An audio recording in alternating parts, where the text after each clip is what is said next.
media. As consumers, we are bombarded by it at every turn, like the Incredible Hulk being bombarded by gamma rays. But what makes some media endure, while others are banished to the forgotten black hole of obscurity, never to be heard from again? Who or what decides this? Hetero life mates Steve and Yahel want to know, and they want to know now. This is Obscurity Now.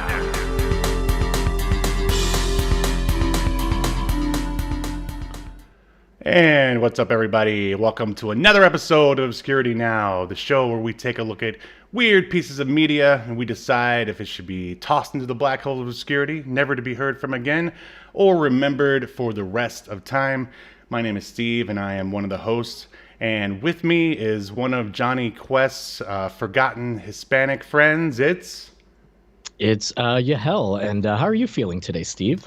I'm feeling great, man. Happy to be here talking about Johnny Quest with you. How about yourself? I'm feeling surprisingly violent, much like the real adventures of Johnny Quest. Oh, man, it was so good. Not saying that the show as a whole was good, but the violence, ooh. It was a surprise for sure. Like when the cold open, oh man, when Race had that massive gun, I was just like, yes, 90s violence. Oh, it was the best. But before we get too deep into it, what is your relationship / history with one Johnny Quest? I mean, I remember like the old Johnny Quest show from I guess like the 60s, and then I think they did another one in the 80s. I feel like that used to air late at night, maybe on TV Land or Nick at Night or something, and I caught a couple of them, but that's really about it. I was never really into it as a kid. How about you? Oh yeah, I loved Johnny Quest, and you're right. The original one aired in the 60s. I have the date written down in my notes, which we'll get to in our section coming up here. I loved it. I especially loved it because of the animation style. I feel like Johnny Quest is like the 60s equivalent to like Batman the Animated Series, just because like the animation style is like so good, and it's just taken so seriously. Is that too insane to say that? No. I mean, I think that makes sense. The animation is, we've watched now a few of these like cartoons from the 90s, and the animation was, I would say, probably the best. In terms of quality, right? Well, I'm speaking mostly about at least the one from the 60s. We'll talk about the one from the 90s here. In a second. Well, excuse me, Steve. Yeah. I'm such a young, hip, cool man that I just assumed we were talking about what's fresh and current. 1996. Exactly. And boy, was it fresh with their awesome CGI and oh yes, this is part 3 of our exploration into virtual reality. If you missed our past 2 episodes, last episode was on VR Troopers, which really had very little to do with virtual reality, but it had VR in the title, so we had in the title, so good enough for us. Yep, and prior to that, bar a very obscure Fox show, VR5, which definitely check those out if you haven't. Is it VR.5? Or is it VR5? I mean, it was spoken as VR5, but if you looked it up in the TV guide or on the internet, right, which what we have now, it's VR.5. But yeah, very weird. It sounds really lame to call it VR.5. Come on, baby. I gotta be honest with you, VR5 doesn't sound that cool either. But there's 5 of them, man. You don't just get one VR; you get 5 of them. We've got sorry to interrupt, Steve, but in the chat, I see we've got Tony Stark 630 who said that it was on Cartoon Network at night, right before Space Ghost. Yeah, I remember that. Those were halcyon days or nights, however you want to look at it. But yeah, if you guys have missed out on VR month, you can jack in with by previously. So in And Johnny Quest, for those that don't know, when they go into their VR thing, which is called like Quest World, they say that they're gonna jack in or something like that. I mean, doesn't everybody say that when they're gonna, go into the web or the net or any Yeah, sort of in the yeah, '90s like that? I yeah. mean, it's jacking. Like we're really jacked into Twitch and YouTube, right? We're just all kinds of jacking, you and I, Right, Steve. right. And what we're actually looking at here is the second episode in season 1 of The Real Adventures of Johnny Quest. I actually sat down and watched the first episode of The Real Adventures of Johnny Quest, and it was good, but it resembled more of like a classic Quest episode. There were actually ghost pirates and everything, but it was Wow. missing one distinct thing that we needed, and that's why we're not talking about it. There was no VR, baby. The people, they want their Yeah. VR, you hell. It's the mid '90s. VR is the wave of the future. It's going to solve all of our problems, satiate all of our sexual desires. It is VR, and we gotta present it to kids now. Right, absolutely. And people want to talk about it here in 2021. So I made an executive decision. I was because normally we talk about the first episode, the pilot episode of these cartoons, of these TV shows. I was like, no, we gotta have our VR. So here we are talking about episode 2 of The Real Adventures of Johnny Quest. Are you ready to jack in, Yahel? I am ready to get jacked. Let's do it.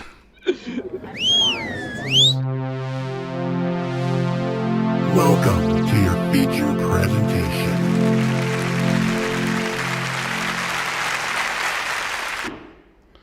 All right, fantastic. So here we are. We got our nice little photo collage going here. I've always wondered, I guess, prior to The Real Adventures of Johnny Quest, when I was younger, I was like, why aren't there any Johnny Quest action figures? Well, after The Real Adventures of Johnny Quest, there were. And yeah, so, and then after that, there was never anything else. Yeah, so The Real Adventures of Johnny Quest premiered in 1996.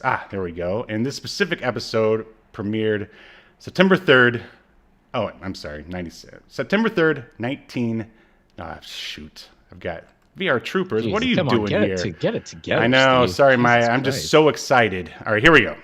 August 27th, 1996 was when this episode aired. It is called Escape to Quest World. That's how I knew we were finally going to get some sweet VR action, Yahel. It's right there in the title. And for those who don't know, Quest World, as Yahel explained earlier, is what they call their the virtual reality world that they go into. Yeah, I guess. And yeah, we're using that with quotation marks for those who can't see us. And The Real Adventures of Johnny Quest itself ran for 2 seasons from 1996 to 1997. And the synopsis for this episode is pretty poorly written, but I'm going to go ahead and read it anyway. And it just goes, an old enemy falls victim to his own weapon, a nerve gas, which threatens to leak out of his lab and destroy others. And I had a really hard time finding who actually directed this episode, and I think that has a lot to do with the course to actually bringing The Real Adventures of Johnny Quest to reality. It was quite a tumultuous one, and I don't know if you noticed in the IMDb, but from one season to the next, they completely switched not only voice casts, but people, Really? behind the scenes as well. So anyway, for directors here, it's either a guy named Mike Milo or a guy named Davis Doy. And they both worked throughout, the history of Hanna-Barbera on Scooby-Doo, as well as on Care Bears, which I know is not Hanna-Barbera, and other classic stuff like that. And as far as writers on this here episode, we got a guy, and again, they're all pretty much veterans of the game, Richard Merwin, and he has worked on a show we did an episode on, New Adventures of He-Man. I'm sure he doesn't want to be remembered for that, but I'm just going to throw it out there anyway. And G.I. Joe Extreme. So make sure you check out those episodes. And this jumped into my head, Yahel, not too long ago, and I want to do an episode on Phantom 2040. You remember that? Phantom 2040? Oh, yeah. And the other writer I remember it existing. I don't think I really watched it. Oh, I remember loved it. The video game wasn't that great. Oh, I never played it. I'm just a Phantom 2040 purist. Only the cartoon. Another writer is Peter Lawrence. He was the writer and story editor. He worked on the Thundercats reboot of 2011, which is great if you've never seen it. That weird troll TMNT ripoff called Stone Protectors and Pirates of Dark Water. And this is all based off of Doug Wildey. He's the one who created Johnny Quest. And he also worked on the art department for a little show called Exo Squad. Thought I'd throw that in there for you. Ooh, Exo Squad. And I don't know, it wasn't really clear why they put his name up here, but they put in Joseph Barbera characters. I guess as in he owns the characters. Okay. Yeah. And of course, the production companies behind Johnny Quest, The Real Adventures is Cartoon Network Studios and Hanna-Barbera Productions. So we got a star-studded cast here, Yahel. Why don't you take it away? Sure. Now, before I get into the cast, Steve, I do want to just kind of go over what was hot and popular. Set the tone. So, as you mentioned, this debuted late August of 1996. So, just picked out a couple things. The number one song in August of 1996, at the end of August, I'll give you a clue, Steve. It was extremely popular, and there was a dance that went along with it. Oh, no. Is it, it's not Crisscross, is it? Jump, jump? No. This is... Achy Breaky Heart? Did that have a dance that went with it? Yeah. I'm asking for real. I don't know. It did. I don't know, Steve. I'm Puerto Rican, so I wasn't privy to that information. If you weren't in the mainland at that time, you're a very lucky man. I give up. Why don't you just tell me? It's Macarena. Oh, okay. Yeah, that makes sense. Well, I hated that too, so. Well, and then the number one movie in the country was A Time to Kill.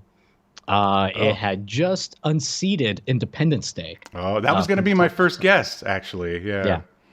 Had this debuted a few weeks earlier, we would have been singing the praises of Bill Pullman and his ability to give a fiery speech to the world. It's funny. We went from killing aliens to like possibly racist like courtroom drama. Wow. The 90s was a crazy time for movies. Yeah. But anyways, getting into this cast, as you mentioned, it's a pretty star-studded cast. We've got, I feel like I didn't even have to look up to know that Frank Weller would be in this. It's a 90s cartoon. Frank Weller is in it. Welker. Welker, sorry. He plays Bandit for 40 episodes. Some guy I have never heard of called Quentin Flynn is Johnny Quest.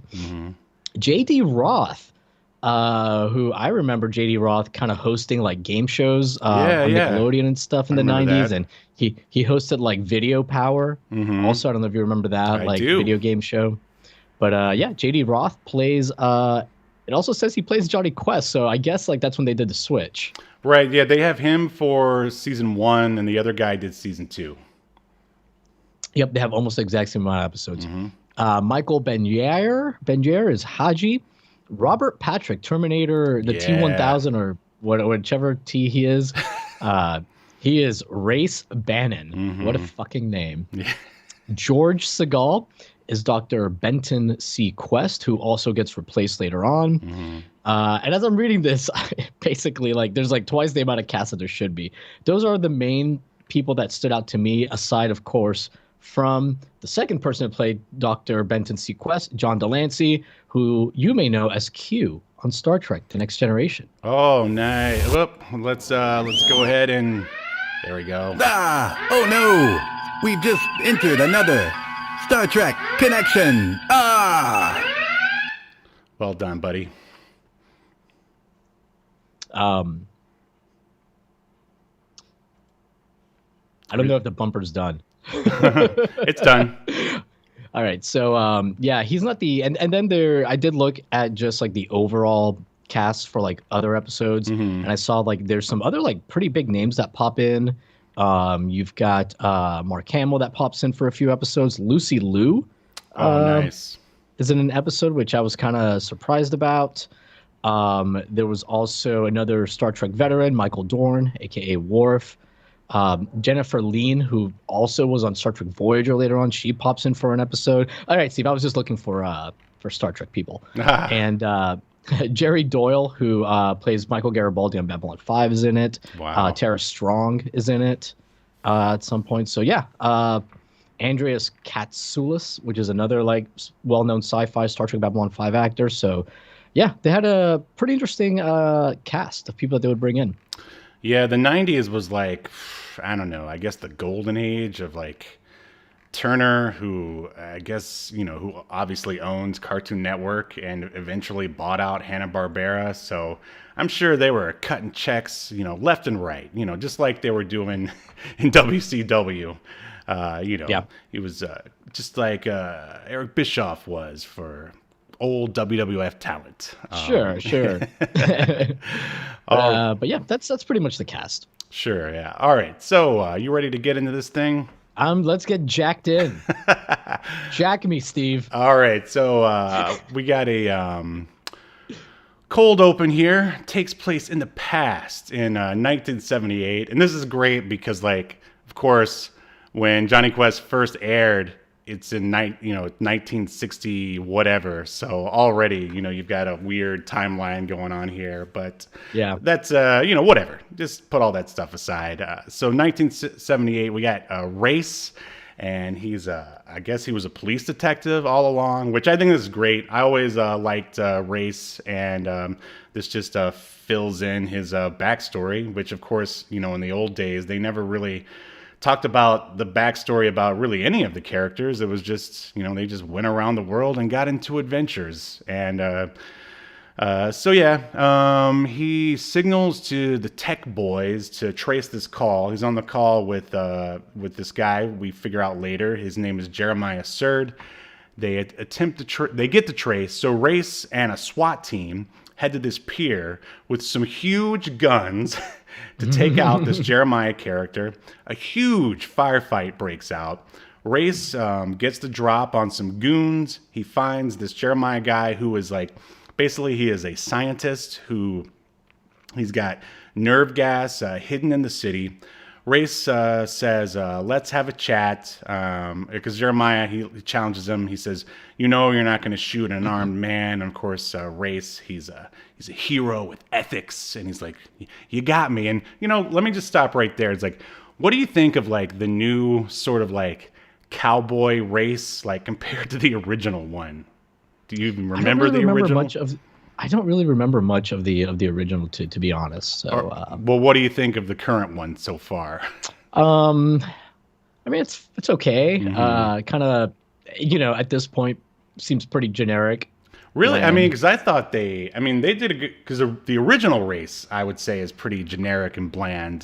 This way he's more of like you could say, Race is obviously from Texas or something like that, and they put in all these weird little, like, I don't know, Texas little good old boy phrases and whatnot. That's true. But we'll get to those. I always thought he sounded a little bit like Bill Clinton back in the day.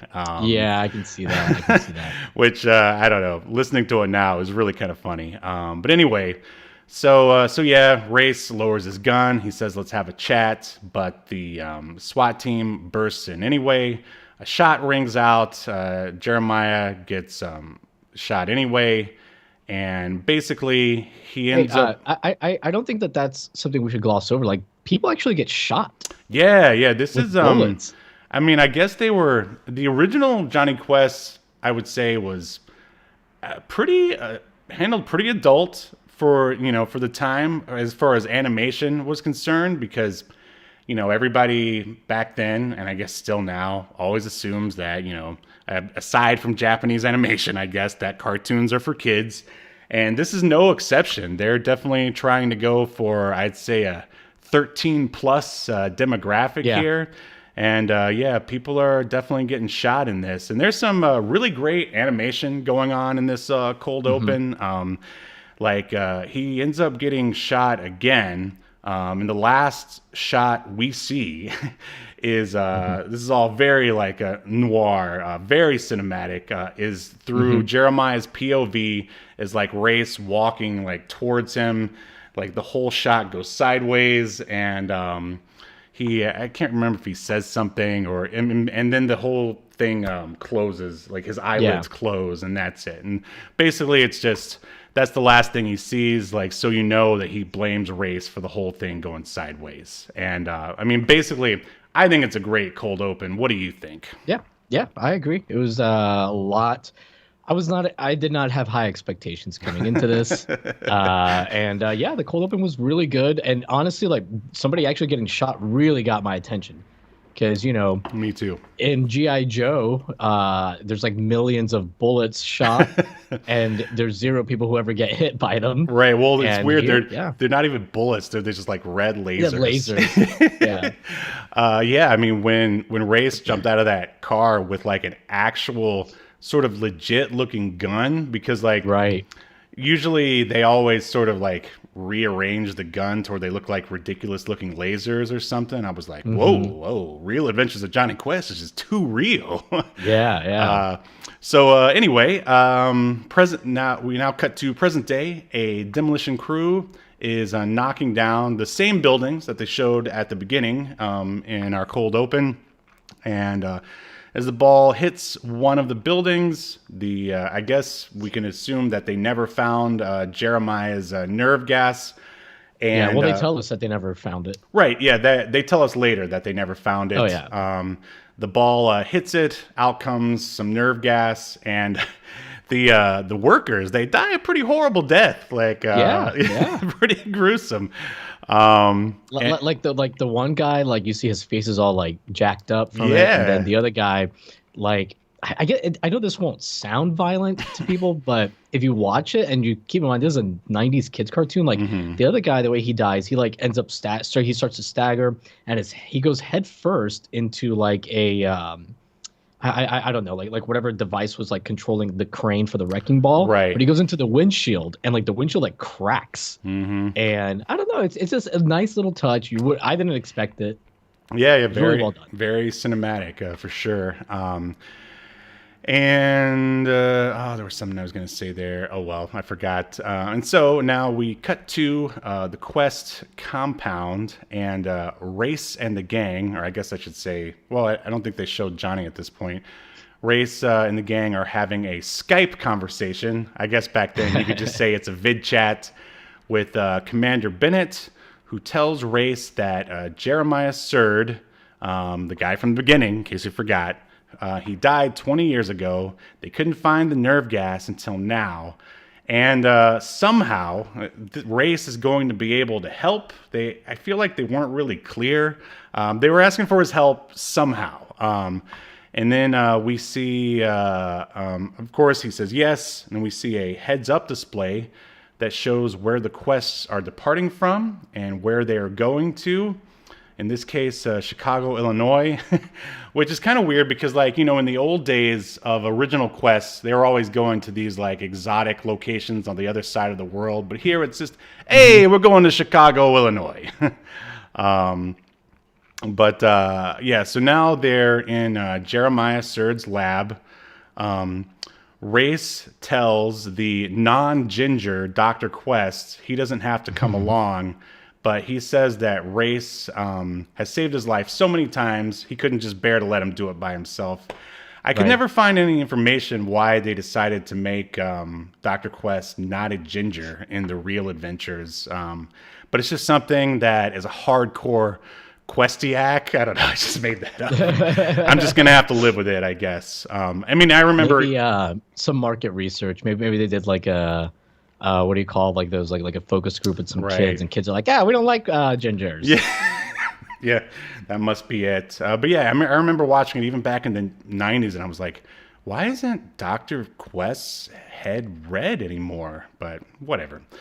So together they start to search Surd's lab, and they trip a sensor, And, this is when some things start to kind of fall apart. And I mean, there's like, and there's a couple of logic things that go on in this. You really have to like put your, what's it called? Suspension of disbelief. Yeah, in a box for a couple of things here throughout this episode. And it's like, they have the technology. You'd think they would have scanned ahead of time for like traps and whatnot. I mean, Dr. Quest is this like genius. Right. But, and also, Race is this tactician. You'd think he would have already just, it's like, Dr. Quest. Oh, wait, hey, Dr. Quest. I think I smell a trap. I smell a fox in the hen house, one of those things. But whatever. For the sake of the script, they trip a trap and release some nerve gas. It's okay. They're wearing these suits, but then they make sure to tell you that the suits are only good for a certain amount of time. They also find some plastic explosives in the lab. And all this time, the kids, that is Jesse, Haji, and Johnny, are all watching as Dr. Quest and Race are going through the lab. They never really bothered to explain why they brought them along, which I would say is like kind of a classic trope of the show. It's like, Right. we'll just bring you along because whatever.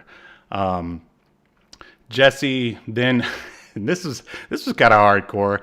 Jesse out of nowhere. Oh, I know exactly what you're gonna say. She wishes Surd was alive so she could kill him. Like, whoa. Yeah, I was like, whoa. Wow, the K word. Oh my goodness. And then this kickstarts again. So this makes me wonder, Steve. Sorry to cut you off, but have these kids murdered people?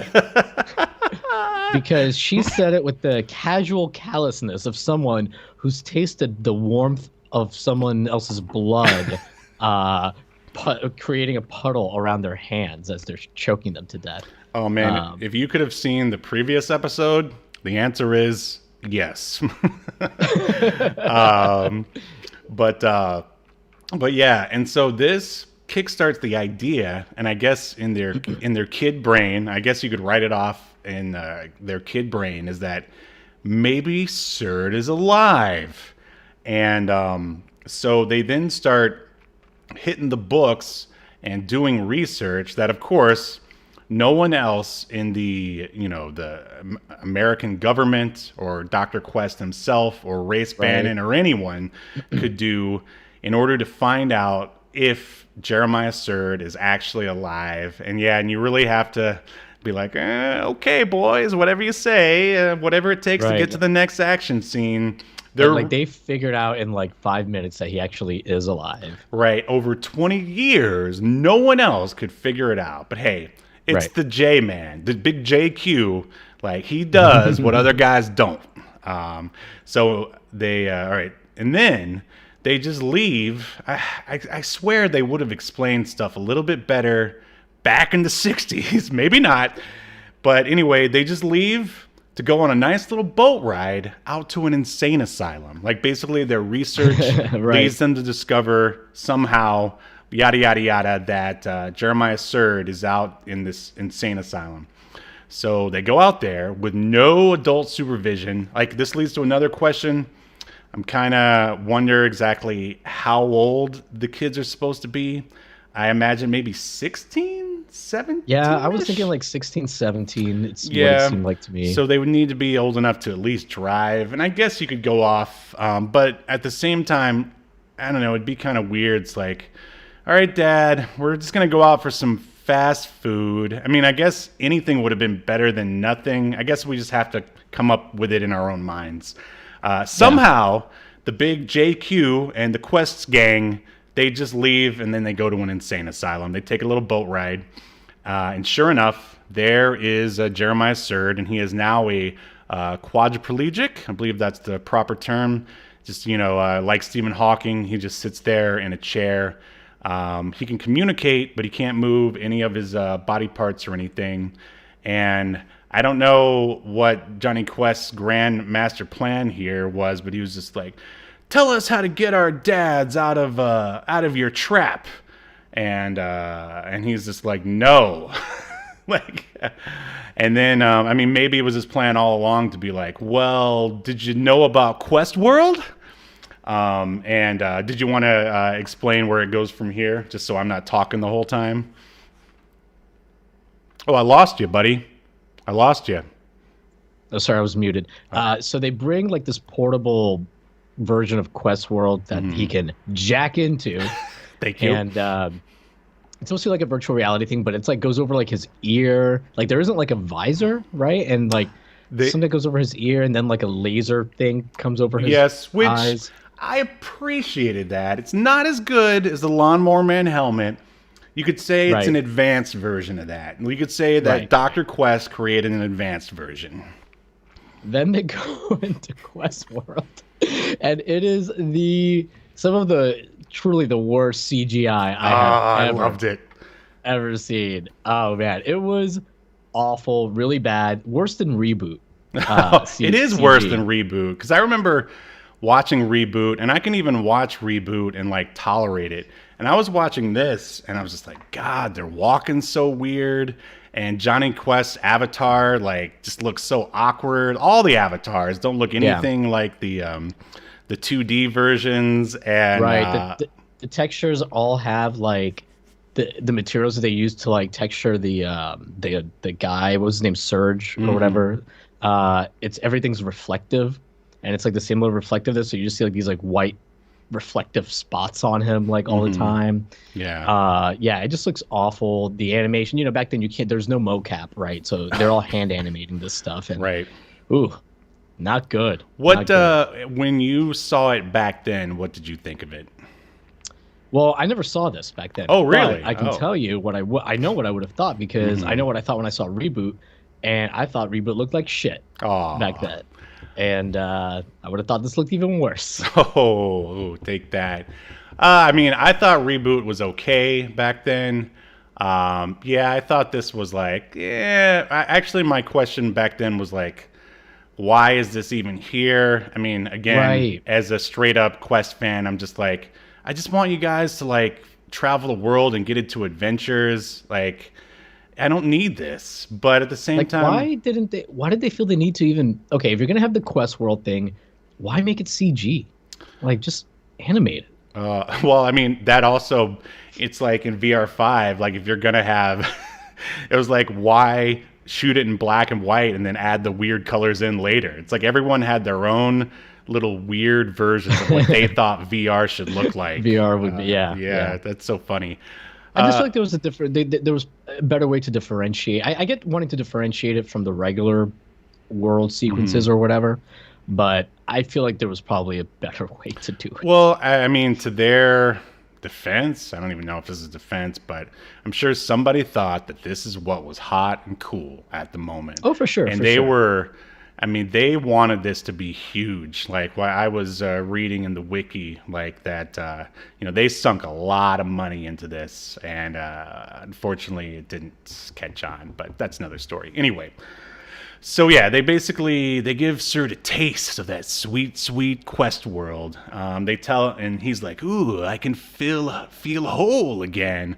We actually skipped over a fun little part when they first meet Surd. He's like, "Ooh, I'm watching Scooby-Doo," and Frank Welker was the voice of somebody for a while there in Scooby-Doo. So, funny little in Hanna-Barbera joke. But anyway, so yeah, he goes into Quest World and he's like, "Oh, I can feel whole again," and then they take him back out and they're like, "So you tell us how to get our dads out. I mean, really, what were they going to do? Just let him walk around in Quest World for as much as he wants? Like, or give him an entire, like, Quest World console? Like, with the CD attachment and a 32X? Like, anyway, so he agrees to it. I guess, let's see how it goes down. They do what he says. They tell they tell Race to cut one of the wires. Of course, it's the wrong one. Surd uses Quest World to call his henchwoman, Julie. Big surprise, the villain like screws over the Quest gang. They shut down Quest World. They cut the wrong wire because Surd lied. Big deal. His minions come. They knock out Johnny, and then they get Surd and the Quest World unit. Race, all from the explosion from the wrong cut wire. Race just got a cut in his suit, but Dr. Quest, using his massive intellect, he puts duct tape on it and saves him. What a genius. Yeah, everybody relax. Race Bannon is okay. Johnny and Jesse go back in the Quest World to get Surd, but of course Surd is taken over. And this is another sort of question that appeared in my adult mind. I was like, why is this guy who was, all right, I get he was a genius back in 1975 or whatever, and also, I suppose, a chemical genius? Why is he the best at computers here in 1996? Like, I don't know. I thought that was weird too, but I mean, it didn't make any sense. There was no explanation as to how he was able to like take over Quest World and reprogram and it. These and things all this could stuff. have easily been fixed. Like, they could have just shown a regular computer just sitting in his room, like been like, oh, I've been sitting here on my Apple II playing solitaire for 20 years, and I figured out how to make my own homebrew games. I'm so good at Pac-Man. I'm the best in the world, and just something simple like that. Yeah, something. But again, they only care about action here at the Real Adventures of Johnny Quest, and that's okay. And so anyway, they go into Quest World. Surd is taken over. Haji, he's like the guy who sits at the computer and feeds them info. He takes Johnny and Jesse out of Quest World. But then they say they have to go back in to lure him out. And I wrote, they walk so weird. Johnny activates this... All right, so they're back in Quest World, and Johnny goes, activate power sled. And now Johnny and Jesse are on this CGI, like, ATV or something. Yeah. That must have been, a toy that they wanted to make. Johnny blows up Surd with a VR bomb.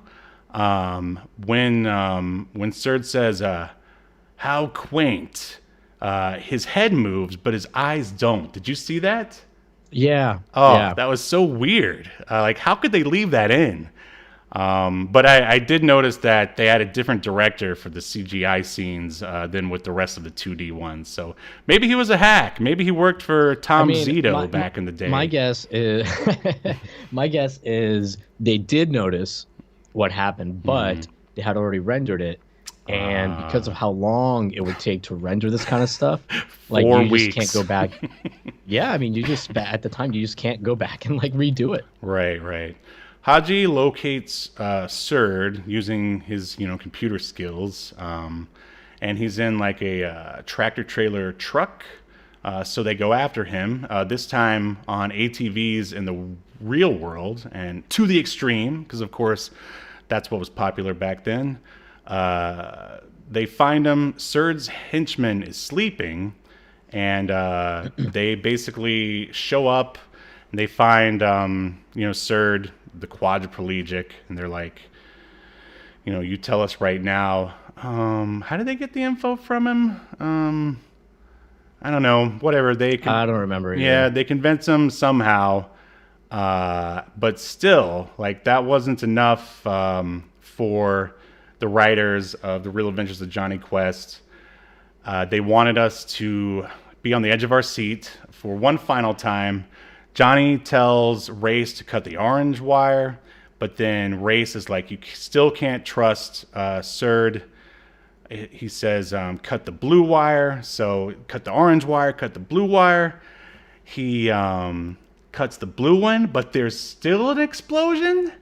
But I guess it wasn't that big, and so they call back Johnny. It was like the clock that was counting down the 24 hours they had on their suit exploded. It was a really weird ending. And it really wasn't needed because, I mean, there was so much action. They could have just had like a regular ending. Instead, it was almost ambiguous, and then they tried to cap it off with a joke. Johnny was like, the final line was basically like, remember how I wanted you to stop listening to me? It's like, well, I'm glad, or how I wanted you to start listening to me. Well, I'm glad you didn't. Glad you ha, didn't. Ha, ha, ha, ha. Which, I mean, that's almost a trope of the original Johnny Quest, is that I feel like they all end up laughing at the end. So, I mean, it almost kind of fits, but again, you had all this hardcore action, and then you ended on that. And I was also kind of surprised that they never had any kind of like sort of emotional arc for anyone. Yeah. But yeah, so it was really just pure action the whole time. And that is basically the end of episode 2 of The Real Adventures of Johnny Quest into the Quest world.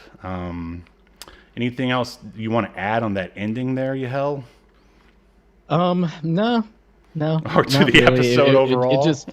It just kind of like ends like it's they just kind of happen to choose the right wire to cut. So it doesn't really feel like anybody really figured anything out. Right. It was like a 50-50. That's a problem. So it was a little weird. I feel like it started off like on a real high note, the episode, and as it went on, it started chipping away at the goodwill it had built in the cold open. Oh, you're absolutely right. Like this again, it easily could have been fixed. Like there was never any kind of disagreement or anything between Johnny Quest and his dad at the beginning. Like I feel like maybe there was someone had written a scene that got edited out where Johnny was like, Dad, like you never listened to me. And then it pays off at the end. That's what it's missing. A setup and a payoff for the ending. Like there was no payoff for that ending. And so it was just sort of like, wah. It was a dud, just like Jeremiah Surd's like clock exploding like was a dud. Right. So yeah, it was descending action the whole time. It started out with a great cold open, and then it was just sort of like, meh. There was kind of a upswing with weird CGI nostalgia, and then it sort of just tapered down from there. Anything? I guess there's nothing else left to say. So are you ready to answer the question?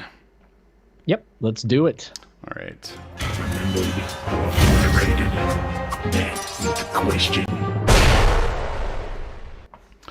All right. So Yahel Velazquez, do you think that the real adventures of Johnny Quest should be tossed into the black hole of obscurity, never to be heard from again, or remembered for all of time? It was a little hard to tell just from this episode. But there's a lot of good stuff here, a lot of good animation. I like that it's violent, like realistic with its violence. So, I'm going to give it a yes. Let's remember it. All right, I agree 100%, though this might not have been the best example of writing an action cartoon. Right. It started out strong, tapered down. I don't exactly understand why. I think it would be really interesting to pick this up again in season 2 and see where the chips have landed. And maybe we could do that at some point in the future. But yeah, sounds good. For now, this will be remembered. In accordance to Obscurity Now, the most important streaming YouTube podcast in all of the internet, you shall be remembered. Yes. Good show. Good show.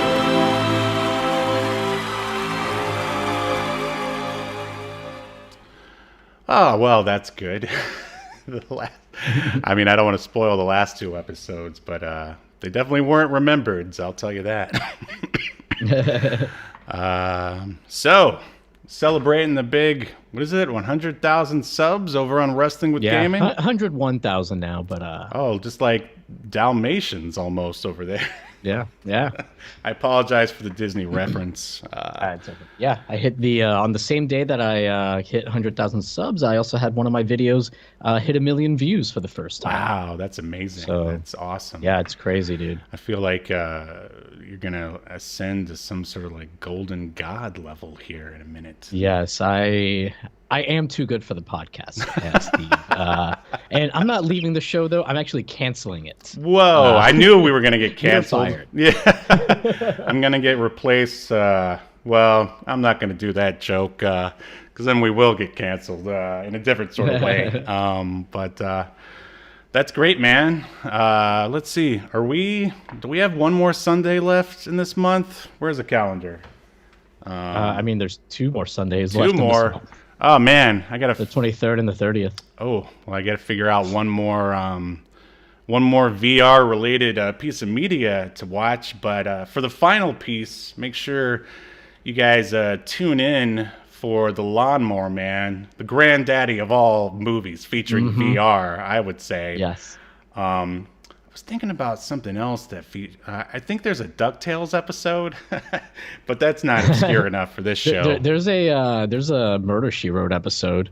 What? Are you serious? Yeah. There's a VR Murder, She Wrote episode. And have you ever seen that really weird David Cronenberg movie, Existenz? Yeah. Oh, you have seen that? Yeah. That might actually be worth checking out. I mean, does that even count as VR? I don't. Yeah, I was just gonna say. I don't even know what's going on really in there. Yeah, there's not any bad CGI to make fun of, so I don't know if that one counts. But one thing that I always forget to mention at the end here is that we're here every Sunday discussing weird and forgotten pieces of media at 3 p.m. Pacific time, 6 p.m. Eastern, and we're obviously on YouTube and we stream to Twitch, and there's a podcast version, and those are available every Monday. So thanks for sticking with it and checking it out and so on and so forth. Thank you. What a glowing endorsement of our subs. Thanks for sticking with it.